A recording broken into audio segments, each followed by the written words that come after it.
His film Son of Monarchs premiered at this year's Sundance. It's the winner of the Alfred P. Sloan Feature Film Prize. It's a film for turbulent times, he says, at the intersection of art, science, and politics. Alexis believes that there hasn't been a more momentous moment to tell it. Despite taking on large-scale issues like immigration, climate change, and genetic evolution, the story of the film is deeply personal. It's probably the most biographical film that I've made because it speaks to my hybrid identities, French Venezuelan. I did my PhD in the US, and also the laboratory was somewhat of a refuge. I was trying to grapple with personal issues, but also, what I wanted to do with my career. Actually, I was also thinking at that time of becoming an artist or making films, but I was still doing my PhD. So there was a lot of questions about who I was, what did I aspire to become? And a lot of that was kind of answered through those PhD years and being in that laboratory. So it is somewhat of a memoir in that sense. Son of Monarchs has layers of narrative. Your main character is a scientist who leaves home to pursue butterfly research in the US, then years later goes back to his roots in Mexico, and in doing so rediscovers and reinvents himself. There is nostalgia, but there is also science and geopolitics. The monarch butterfly is central to the story and a running metaphor. And there is this idea that although they are imaginary lines that non-human animals like the monarch butterfly cross every year, borders can hold us back as humans. And once we cross them, we may change for better or worse. What inspired all these levels of narrative? The film definitely has been in the making for gestating for quite some time. A lot of those decisions, of course, come consciously in the writing about those different layers.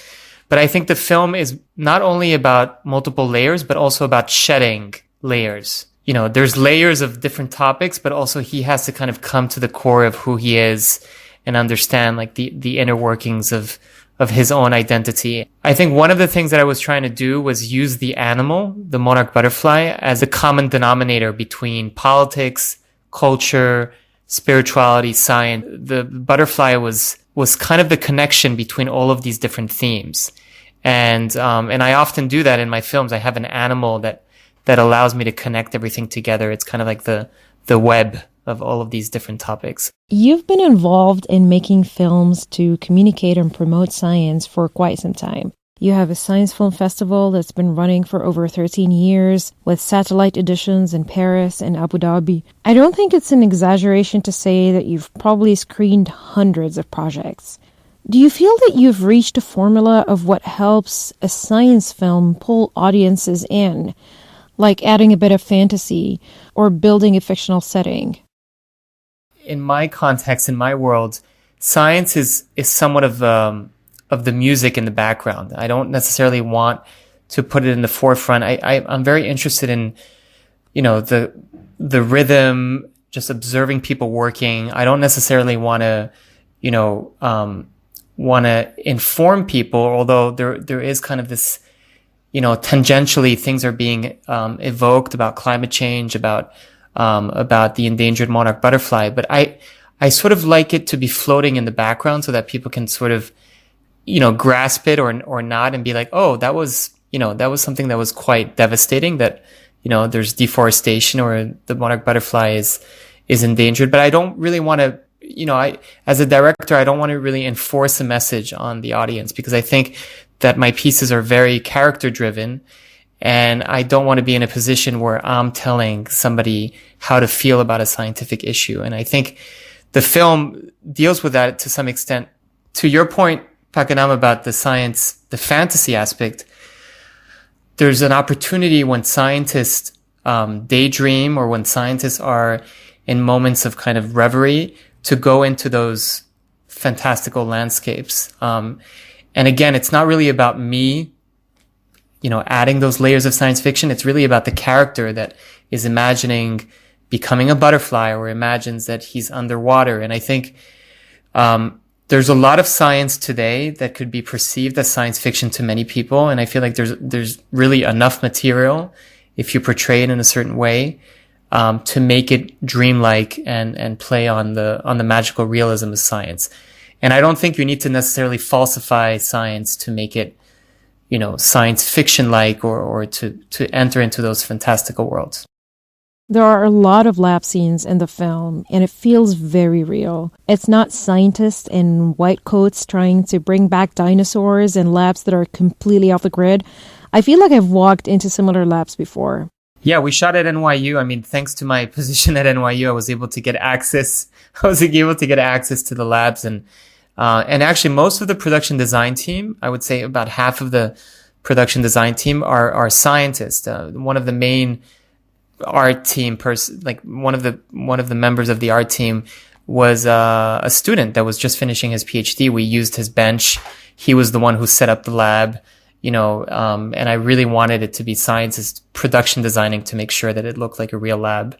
And I was lucky enough to shoot at NYU most of those scenes. Actually, we shot a small anecdote. We started the film shooting the lab. So that was the first 3 days of the film production. All of the dissections are done by real people that are at the top of their field in this research around, butterfly research and evolutionary biology. And so we filmed one of the advisors, with latex gloves, actually doing the dissection. And some of the shots also through the microscope are real scientists. And actually all of the shots through the microscope were also shot by me, because it's almost like food, like tabletop filmmaking. It takes so much time that it has to be done after you shoot principal photography. So I had to shoot all of those sequences later on.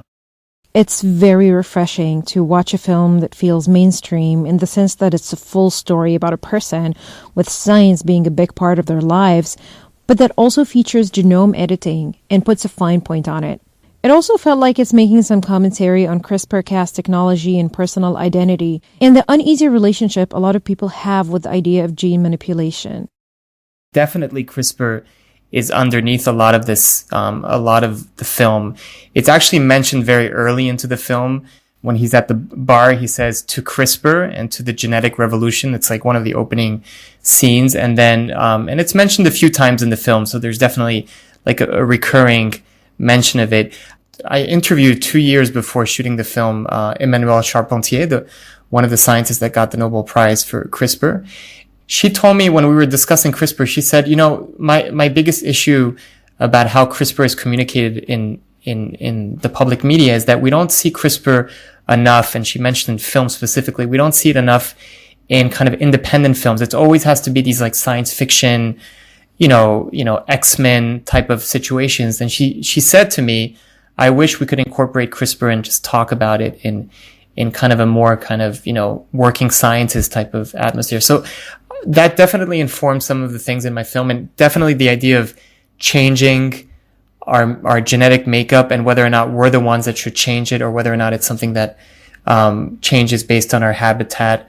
Who decides? And you also don't know what the repercussions are, right? Like you don't know whether or not modifying one gene will affect a cascade of other genes, or how it can also affect the next generation. And so it's a really fascinating topic, especially when you think of when we talk about film, we talk often about coming of age, right? I mean, that's like a term that's used in film, which I always found interesting. And so to some extent, this is, coming of age, but like in a CRISPR sense, like what happens when we start modifying things, and who do we become? So yeah, definitely. I think CRISPR was a beautiful way to step into these questions about who gets to decide our identity. Is it something that's external? Is it something that's internal? And of course, not everybody will pick up on these things, but I think it was important for me to also make a gesture to the scientific community and mention it. Why Mexico in particular? The reason I chose Mexico is because I was really fascinated by the symbol of the monarch butterfly, as, not only because there was a lot of people talking about butterflies and monarchs in the lab because of CRISPR, and because of the advent of CRISPR, you could now actually study the colors and patterns of butterflies. It was like a whole new field had opened up, and there was an article in the New York Times called, it was basically, butterflies, or scientists can now color butterfly wings by themselves, or something like that. And there was all these science fiction mentions about soon we'll have butterflies where you could have the initials of your grandmother. You can make like boutique butterflies that have their own patterns and colors that you want.